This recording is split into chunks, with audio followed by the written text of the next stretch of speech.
Oui, je suis candidat parce que la constitution de notre pays m'autorise à faire un autre mandat. Alassane Dramane Ouattara a 83 ans. Pourtant, il brigue un nouveau mandat à la présidentielle d'octobre prochain en Côte d'Ivoire. Au pouvoir depuis 2011, le chef d'État ivoirien estime qu'il a la santé requise pour ce nouveau mandat qui, selon lui, sera celui de la transmission générationnelle.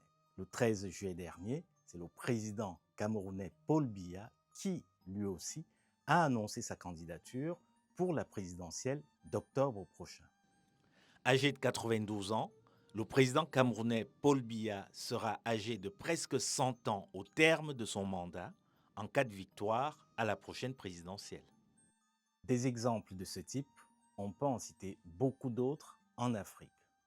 Tous posent la question de la longévité au pouvoir et de l'âge des dirigeants sur un continent où, selon le PNUD, la jeunesse représente 60% de la population.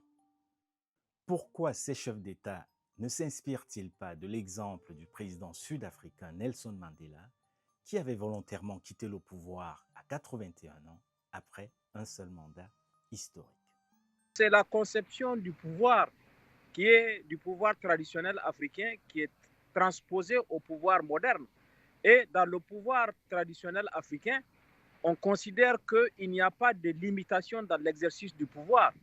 On ne quitte le pouvoir que lorsqu'on décède et on transmet le pouvoir à sa descendance.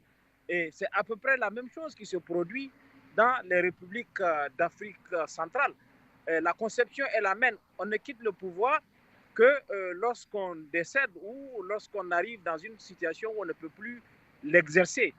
Les élections sont organisées juste pour légitimer la prolongation du pouvoir et il n'y a pas de conception de fin de pouvoir.